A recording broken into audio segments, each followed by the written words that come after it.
नमस्कार, आप देख रहे हैं मानव सेवा न्यूज़ और मैं हूं शिवम प्रासर। आज से 2-3 दिन से यूट्यूब पे, फेसबुक पे, जितने भी सोशल मीडिया है वहाँ पे एक नीतीश कुमार जी का बयान चल रहा है जो शर्मसार करने वाली बयान है। जो मेरे साथ आज जिला परिषद रीना राय जी बैठे हुए हैं, हम इनसे पूछते हैं जो माँ और बहन के बारे में जो नीतीश जी इतना अभद्र बात बोले हैं, क्या भरी सदन में बोले हैं। वहाँ विधायक जी थे, सांसद महोदय सब थे, उसके बाद भी ये इतना आप शब्द बोल दिए, क्या बोले, क्यों ऐसा बोले। नमस्कार मैडम जी नमस्कार। आज जो नीतीश कुमार जी का ये जो सोशल मीडिया पर जो बार बार वायरल हो रहा है, क्या बोले, क्यों बोले ऐसा। जैसे कि उसमें बताया जा रहा है कि वो जातीय जनगणना के बारे में बोल रहे थे, तो जातीय जनगणना में बोलते बोलते ऐसे अभद्र भाषा का उन्होंने प्रयोग किया जो बहुत निंदनीय है। ऐसा प्रश्न उनको, ऐसा सदन में उस बात को रखना ही नहीं था। ऐसा बहुत गलत किया उनको।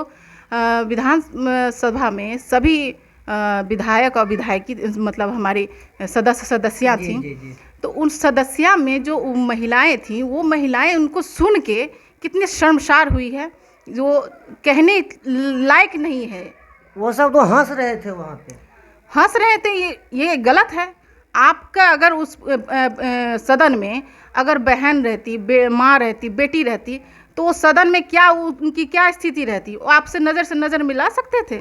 संभव नहीं है। ऐसा बात उनको बोलना नहीं चाहिए था नीतीश जी को। वो बिहार के मुखिया है और बिहार के मुखिया का होने के तात्पर्य उनको अपने बातों पर ध्यान देना चाहिए था। उस तरह की बातें नहीं रखनी चाहिए थी उनको।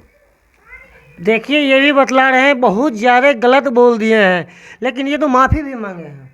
माफ़ी मांगे हैं तो आप जब गलत बोले, सभी जानते हैं, हम लोग जिला परिषद है, हम लोग की बैठक होती है, सामान्य बैठक, उसमें जाते हैं, तब जो हम लोग को बोलना है वो प्रस्ताव में लिख के जाते हैं। आप जब विधानसभा में बैठे हैं तो उसमें सदन में आप ये लिख के गए थे जो हम ये बोलेंगे, ये तो उचित नहीं है। आपने जो कहा वो कथन कितनी अभद्र जनक थी।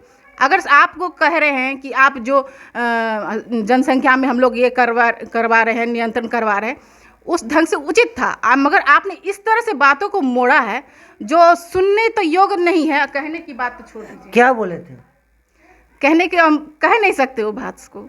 उस बात को अगर मीडिया में अभी देखा जाए तो उस बात को भी काट रहा है। हम लोग कैसे बोलेंगे वो बात को?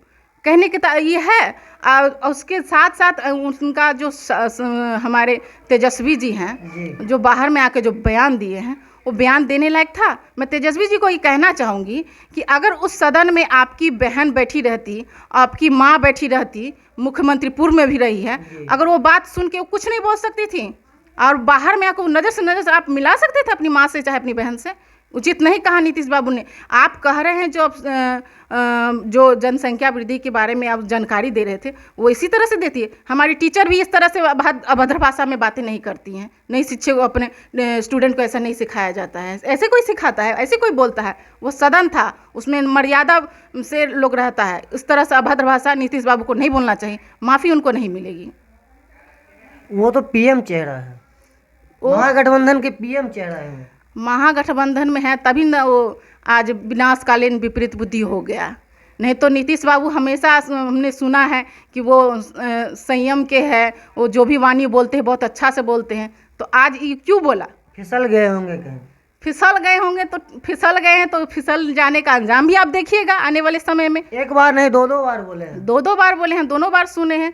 दोनों बार में एक महिला थी, वो तो शर्म के नीचे अपना सर नीचे कर ली उस अभद्र भाषा के सुन के। वहाँ जो विधायकी थी, वहाँ तो चप्पल जूता भी चलाते, क्यों नहीं चलाए? चलाना चाहिए था। अब शायद जो महिलाएं, देखिए वो हमारे बिहार के मुखिया थे, और कोई भी जनप्रतिनिधि का ये होता है कि मान सम्मान बरकरार रखना चाहिए, तो वो मान सम्मान को बरकरार रखते हुए उनको ऐसी बातें नहीं किया। हाँ, मगर एक महिला थी जो विधायक जी हैं, वो सदस्य बाहर निकल गई, रोने लगी। क्यों रोने लगी? उनके दिल पे जो चोट लगा है। अगर आज उनकी नीतीश जी की बहन होती, बेटी, पत्नी होती, तो उसको चोट नहीं लगता, वो तो तमाचा मार देती। इतना अभद्र भाषा वो माँ बेटी के सामने ऐसा बात बोल सकते हैं? कभी नहीं बोल सकते हैं।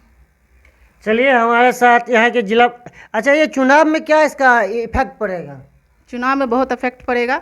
जो नारी को अपमान उन्होंने किया है, वो नारी अपना बदला जरूर लेगी। विभूति अपना उजियारपुर में आ रहे हैं, नित्यानंद राय जी हैं और राजश्री हैं, क्या होगा?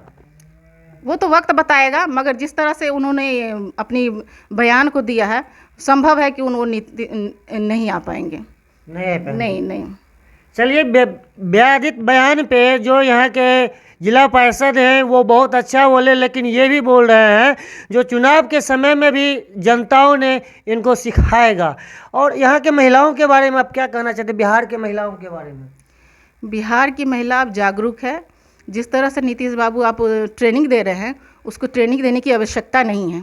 आप जो अभद्र भाषा का जो प्रयोग किए हैं उसको समझाने की ज़रूरत नहीं है। सभी महिला पढ़ी लिखी हैं, सभी महिला शिक्षित हो चुकी हैं और हर क्षेत्र में हर कार्य को सफल रूप से कर रही हैं, तो उसको कहने का ये कोई मतलब नहीं है। हमारी महिलाएं सब जागरूक है, अपना धरातल पर चाहे वो कोई भी कार्य करे वो अच्छी भूमिका निभाती है। आगे भी हमारी महिलाएं सब आगे बढ़ेंगी। महिलाएं ने वोट दे के उनको जिताया था, क्योंकि शराब बंद हुआ था, इसीलिए महिलाओं ने उनके वोट दिया। वोट दिया था आपने, इसलिए दिया था कि आपने उनका मान सम्मान का बरकरार रखा। लेकिन अब तो मान सम्मान उन्होंने पूरे तरह से गिरा दिया है, नीचे स्तर पे गिरा दिया है। इतनी मतलब अभद्र भाषा का प्रयोग किया है कि महिला को क्या समझ ली है वो। इतना अभद्र भाषा में महिला कोई प्रयोग करेगी? उन्होंने ऐसी भाषा को प्रयोग करके महिला को अपमानित किया है। उनको सज़ा मिलेगी ही मिलेगी। आने वाले चुनाव में उनको देखिएगा, उनका पद पे तो ऐसे निष्कासित कर देना चाहिए था खुद से कि उन्होंने ऐसा भाषा का प्रयोग किया है। और एक बात कह देती हूँ, जो अगर किसी तीर से बाण से तीर निकल जाता है तो उसको वापस नहीं किया जाता। उसी तरह आपने जो जुबान से जो बातें बोल दी है वो दो बार बोले, एक बार वापस नहीं हो सकता है। आपको आने वाले समय में महिलाएं आपको बताएंगी कि क्या आप कहाँ गिरे हैं। चलिए, धन्यवाद। अपना परिचय मतलब? मैं रीना राय, जिला परिषद क्षेत्र संख्या 37, विभूतिपुर, समस्तीपुर। धन्यवाद।